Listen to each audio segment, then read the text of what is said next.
In 1967, in a dusty hamlet along a laterite road in the Central Highlands of Vietnam, the map said we were headed to a neutral village, good candidate for pacification. On paper, it was a small circle with a friendly name. In reality, it was a smudge of thatched roofs and red dust that only appeared when our deuce and a half rattled close enough to make the chickens scatter. We rode in the back, civil affairs team squeezed between medics' bags and boxes of supplies, with an infantry squad riding shotgun for presents. That was the official phrase. Unofficially, it meant we were interesting enough to shoot at, but not important enough to merit armor. When the truck finally lurched to a stop and the engine died, the village seemed to hold its breath. For a second, there was nothing but the ticking of hot metal and the buzz of insects. Then the kids appeared. I still don't know where they came from. One moment the hard-packed street was empty, the next it was full of skinny legs and bare feet and faces staring up at us. "Hello, GI! Okay, GI!" They tugged at our sleeves and pointed at watches and sunglasses like they were treasure. Behind them, the adults emerged more slowly. Old men in black pajamas, women with conical hats and wary eyes, staying just far enough back that they didn't have to pretend they were glad to see us. A man in a faded shirt stepped forward when our interpreter called his name. The village chief. We shook hands. His grip was dry and strong. His expression said he'd seen uniforms before, and they tended to leave marks. We did what we'd rehearsed in the classroom.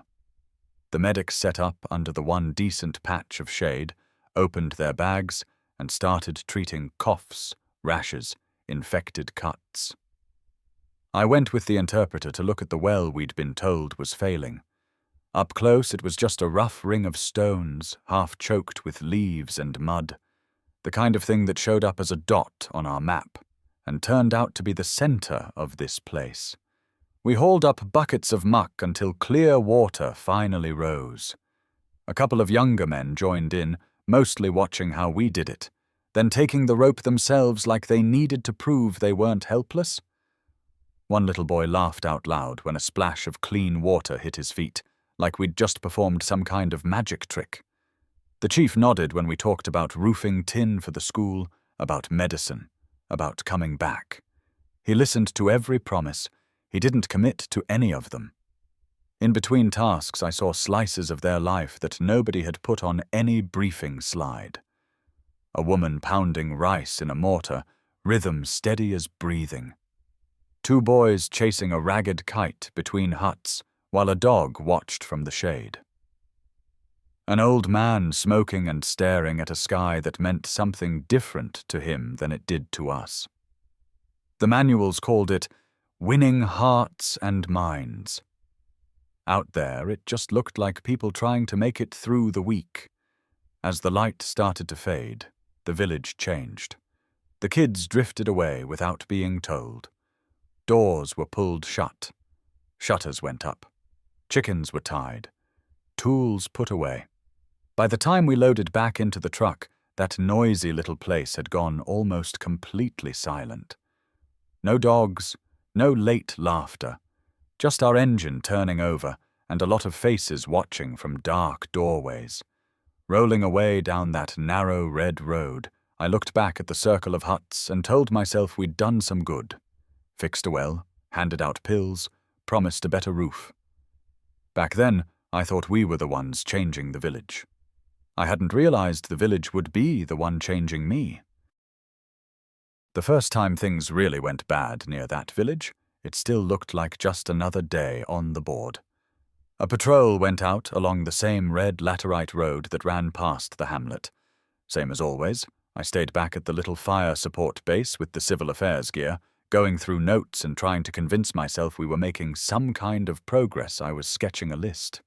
Tin, nails, maybe some school supplies.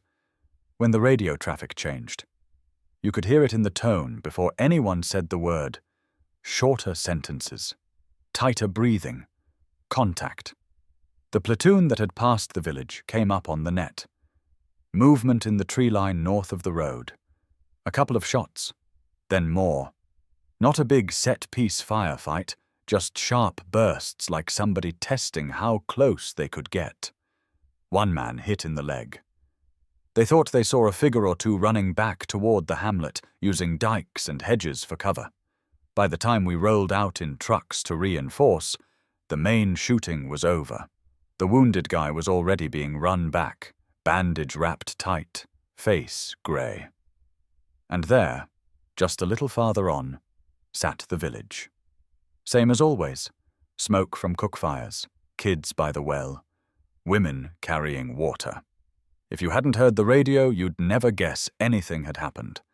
Somehow that made it feel worse.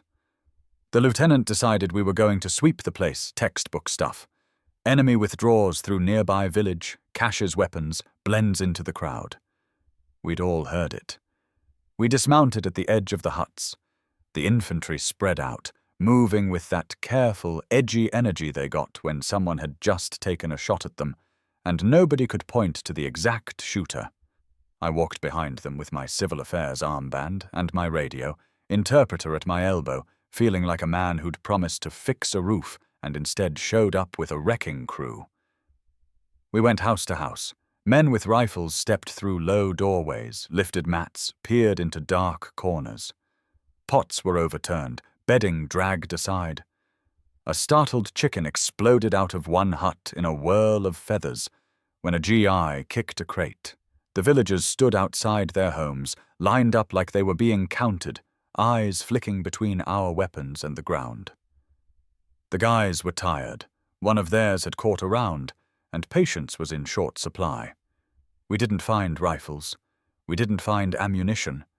We didn't find the man someone was sure they'd seen running this way. It went bad in a small, stupid way. It usually does.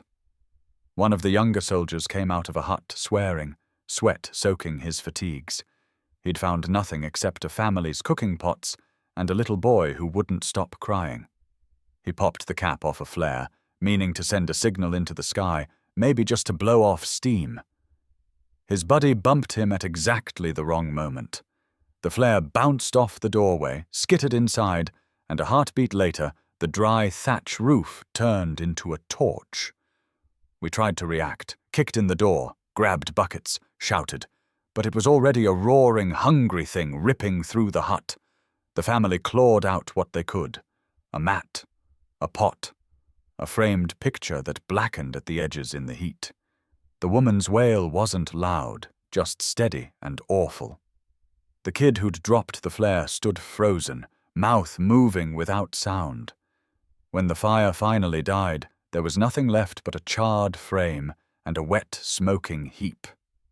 The lieutenant was barking orders, trying to restore some kind of order, but what I remember most was the silence from the villagers.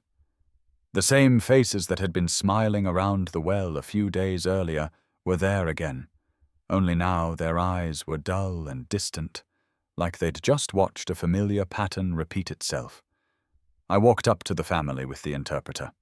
We offered compensation, promised to rebuild, shoved clumsy apologies into the gaps between languages. The old woman, maybe the man's mother, stared at me and kept repeating the same line. I asked the interpreter what she was saying. He hesitated, then mumbled, "She says, you bring fire with you." We came back the next day with lumber and nails and a couple of engineers. We put up a new frame where the old hut had stood, hands blackened with soot, sweat stinging our eyes. The family helped because they had to.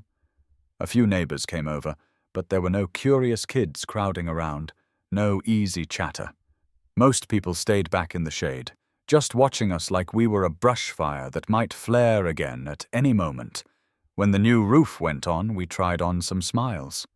The man of the house gave a small nod. The old woman never looked our way. The job was done, but walking past the well, I felt like we'd left something important in the ashes. The first time we fixed their roofs, they thanked us. The second time, they just watched. The night everything really went to hell started out almost peaceful, at least by our standards. We were back at the little fire support base a few clicks away. The air had that heavy, wet stillness. It gets before midnight in the Highlands. Generators humming, somebody's transistor radio bleeding out a song from home, a couple of guys playing cards by flashlight. I was half dozing on my cot, boots still on, thinking about the village and about a shipment of roofing tin that was supposed to show up any day now. Then someone shouted for the radio watch, and the whole mood flipped. You can tell when the net shifts from routine to trouble. The voices get shorter, words bump into each other, the background noise changes. A platoon out on a night patrol had bumped into something big. They were somewhere between our base and the village, too close for comfort to either one. Green traces started cutting across the sky in that direction, like someone had taken a ruler and drawn slanted lines of light over the tree line. That eerie, slow arc that looks almost pretty until you remember what it means. They were trying to get their bearings and not doing a great job of it. In the dark, every tree and dike and trail looks like every other. Someone on the net reported, "Movement on the village trails." Figures slipping along the paths that led to the hamlet we'd been working in. No one knew for sure if it was villagers running scared, VC trying to flank them, or both. The lieutenant with the patrol decided he couldn't take chances. They called for illumination. A few minutes later, parachute flares popped over the area, turning night into a kind of dirty daylight. Shadows stretched and jumped as the flares swung on their cords. The village was just on the edge of that ghostly light. You could see the tops of the palm trees and the rough outlines of huts, like a stage set someone had painted in grayscale. Then the call went out for suppressive fire. Near the hamlet, along the trail network. That's how it was phrased. Near, along, enough wiggle room for everything that came next. From our position we could hear the outgoing rounds from the base, the heavy thump of mortars, the crack of M79s. From the direction of the patrol came the sharper stutter of M16 and the distant, heavier reply of AKs. It all bled into one long, jagged roar. Somewhere in that mess, a round went where it wasn't supposed to. Maybe more than one. Maybe somebody's grid was off. Maybe somebody said, "on the village side," instead of "away from the village side." I never did get a clear answer. What I do know is that suddenly the edge of the night lit up in a way flares couldn't explain.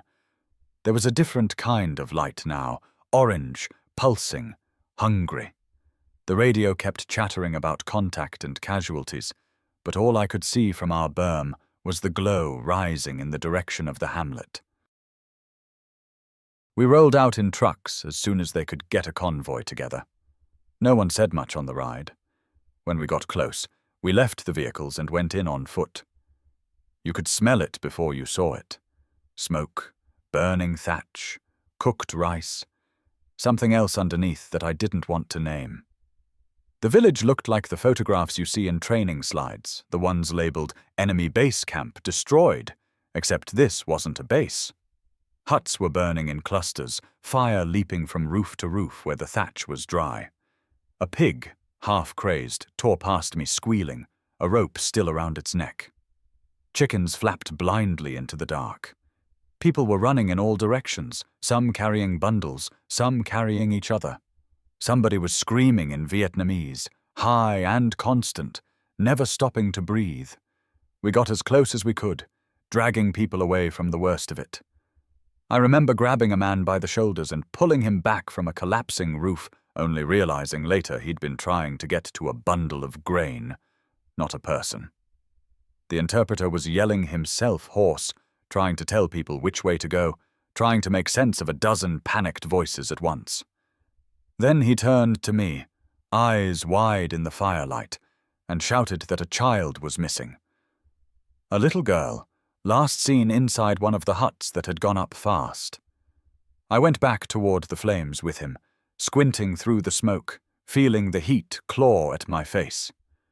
We shouted her name, at least the sound of it, but the only answer was the crack of burning wood and the pop of bamboo splitting in the heat. At some point, someone physically dragged us back, saying the roof was going to go.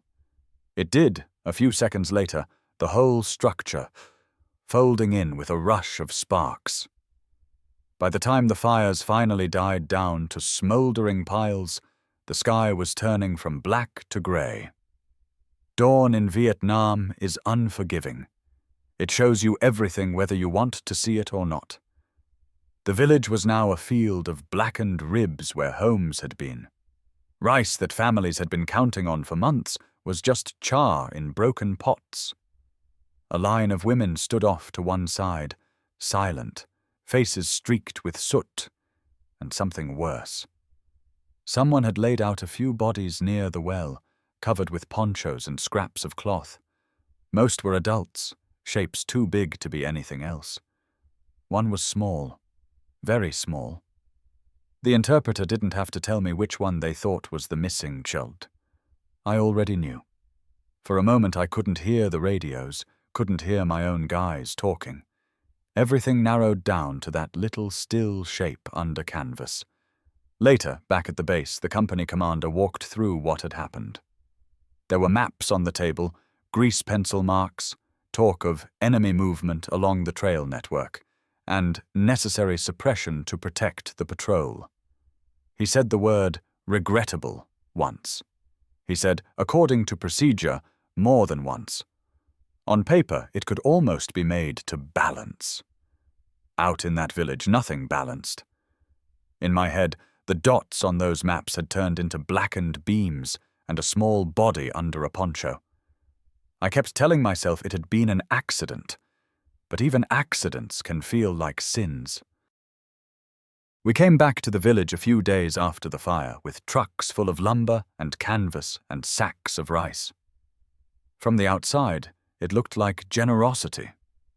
A civil affairs success story in the making.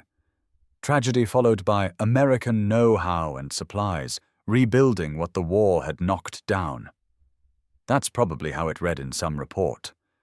On the ground, it felt more like walking back into a room you'd just wrecked in a fit and trying to fix the furniture while everyone watched. I was put in charge of the effort, at least on paper.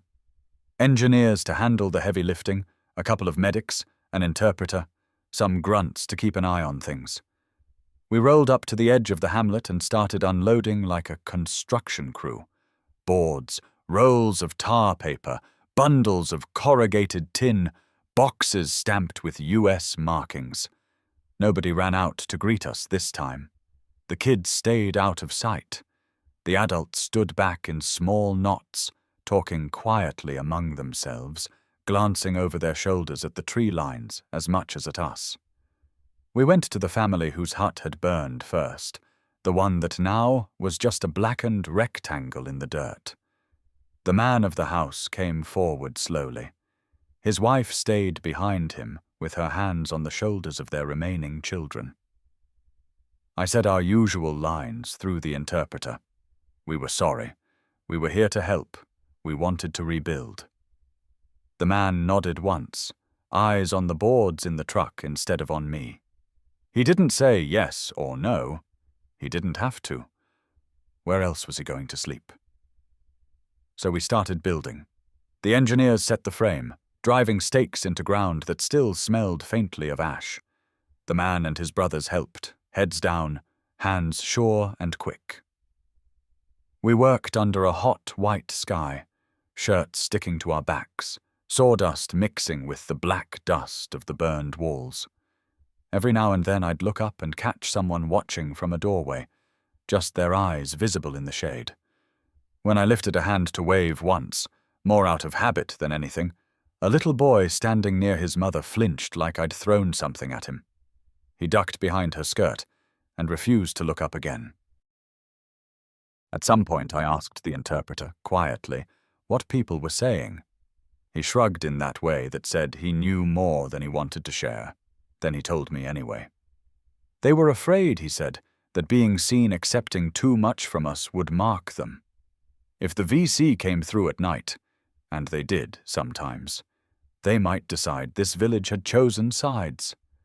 The Americans came in daylight with lumber and tin. The other side came in the dark with questions and guns. The villagers were stuck in between, and every nail we hammered felt like we were driving them further into that crack. There were skirmishes in the area while we worked. You could hear the distant rattle of gunfire some afternoons, a few pops that made everyone freeze for a heartbeat, then go back to whatever they were doing like nothing had happened. At night, back at our small base, I'd lie awake and listen to dogs barking far off, then stopping all at once. I'd find myself thinking about the narrow paths threading through that hamlet, and about who might be walking them in the dark, while our fresh tin roofs cooled in the night air. By the end of the week, the outlines of the village were back. New walls where old ones had stood. Fresh thatch or tin catching the sun where there had been charred beams. From a distance, you could almost pretend nothing had happened. Up close, you saw other signs. Families moved things we'd given them, bags of rice, blankets, even medicine, inside quickly, almost furtively. A few I knew were hiding some of it in pits or in the tree line, as if spreading it out would make it less obvious they'd accepted help. We took a few pictures for the record, soldiers and villagers standing stiffly in front of a new hut, tools still in their hands. Most of the smiles looked like they'd been put on for the camera and would be taken off again as soon as we drove away. When we finally rolled back out onto the road, the place looked cleaner, straighter, more secure in the way Hire liked to see on reports. But as I glanced back one last time, I realized it wasn't just the roofs that had changed. We worked all week. By the weekend, the village looked new, but the people inside it looked older. By the time the thing with the tax collector happened, I was already tired in a way that sleep didn't touch. We'd been in and out of that village so many times I knew the bends in the road by heart, the particular sound the truck made when it hit the rut near the old tree. I knew which kids would try to peek into our supply crates if we left them alone for a second. I knew which elders would step forward to talk, and which would hang back and watch. I thought that meant we understood the place. I was wrong.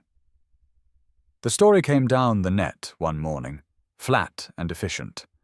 A VC tax collector had been grabbed by an ARVN patrol not far from the hamlet, just off one of the dikes leading toward the paddies. He'd been working the area, leaning on farmers for rice and money, threatening anyone seen being too friendly with us. The patrol caught him with ledgers and a pistol.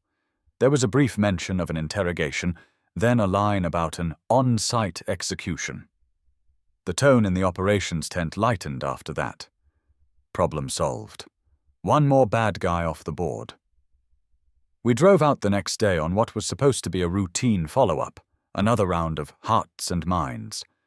I knew something was wrong before we even reached the main cluster of huts. There were gaps where there shouldn't have been gaps. Houses stood with doors shut and no smoke from the cooking fires. The usual crowd of kids didn't appear. A dog lay in the shade, head on its paws, watching us with dull eyes. But no one called it away. It felt like walking onto a stage after half the cast had quit. Maybe half the village was still there.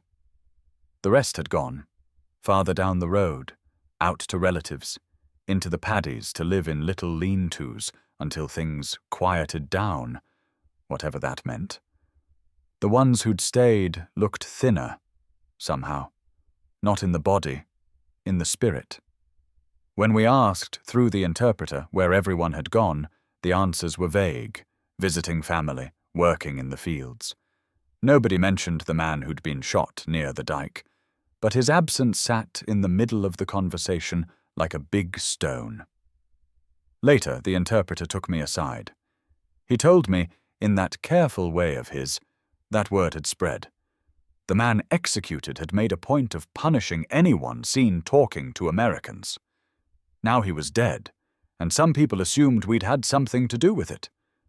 Others assumed his comrades would come back at night to settle the score with anyone we'd been friendly with.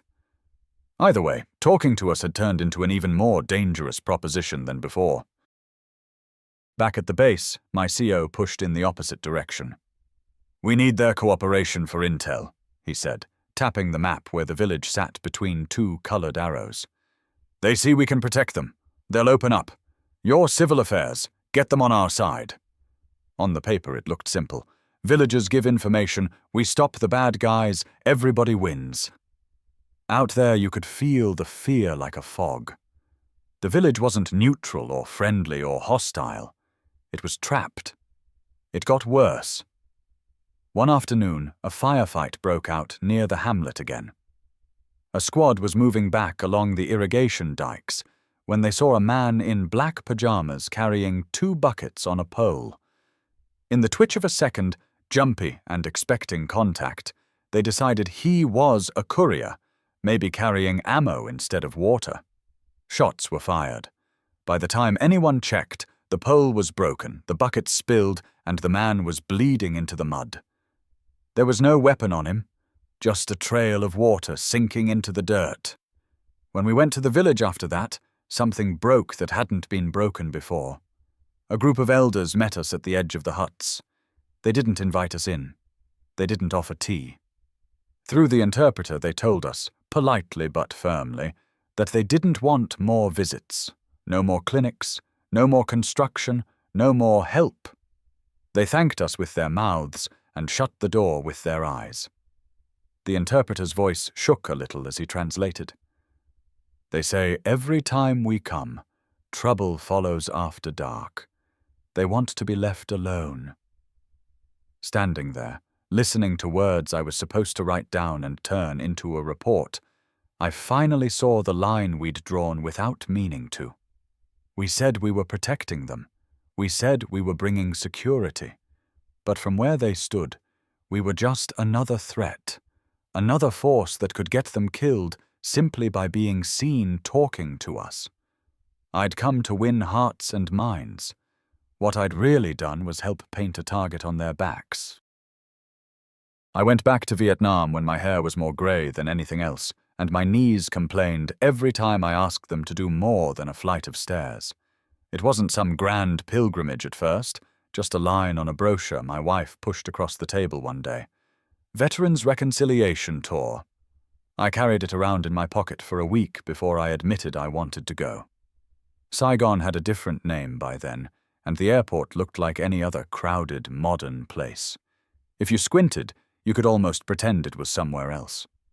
But the heat felt the same when we stepped off the plane, that heavy hand on the back of your neck, and the smell of exhaust and damp earth pulled old memories up like weeds. We did the usual stops, museums, markets, places where people wanted to sell you cold beer and war stories. The guide was a young guy, probably the age I'd been when I first came here, fluent in English and trained to say things like, "Both sides suffered, and we must look forward." One day I asked him, quietly, if we could go near a particular district in the Central Highlands. I still knew the name of the village from the map, even if I'd never pronounced it quite right. He tilted his head, thought about it, then said, yes, we could detour. The bus dropped most of the group off at a monument and took a few of us down a smaller road. I recognized the color of the dirt before I recognized anything else. The hamlet wasn't there the way I remembered it. The curve in the road felt right, and the distant line of hills, but the thatched huts were gone. In their place were low concrete houses, a little store with a metal shutter, kids on cheap motorbikes instead of bare feet. There was a small shrine under a tree, full of incense and faded photos.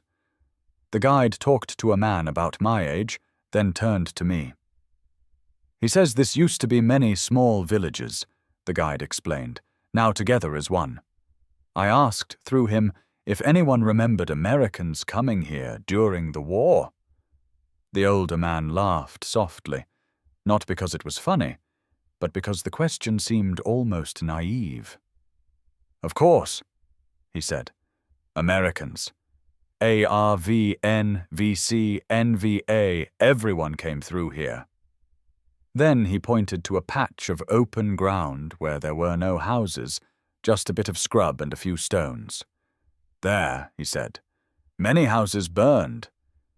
He didn't say who burned them. Maybe he didn't feel the need to sort it out anymore. We sat on a low wall and drank weak tea from small cups.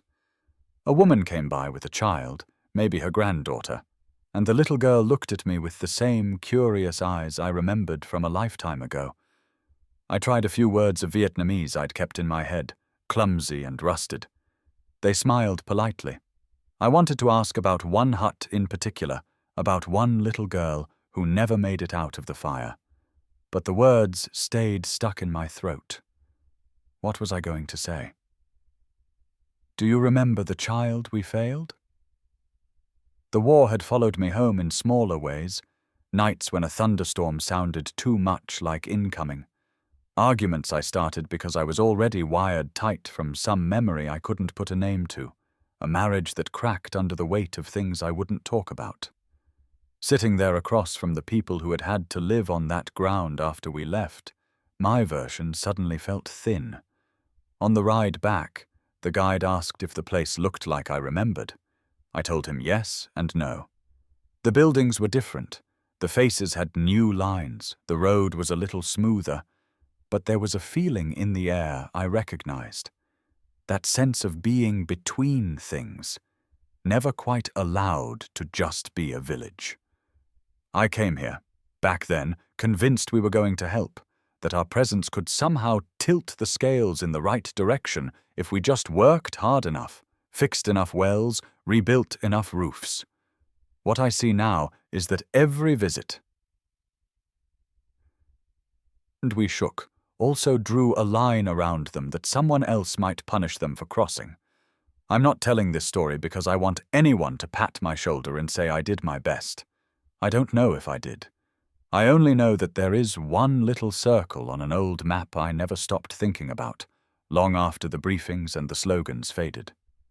Some say we were there to win hearts and minds. I only know one village I never stopped losing. If you've made it this far, thank you. These stories take time to tell, and even longer to understand. You've just walked through the memories of men who were never supposed to be remembered. If their voices meant something to you, if even one line stayed behind when the sound faded, don't let it disappear.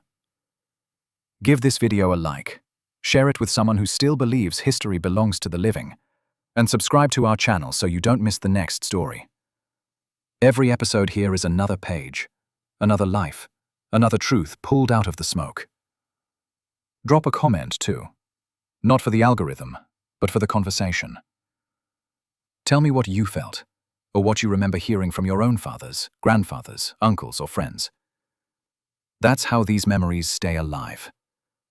Subscribe, stay with us, and let's keep turning the pages together.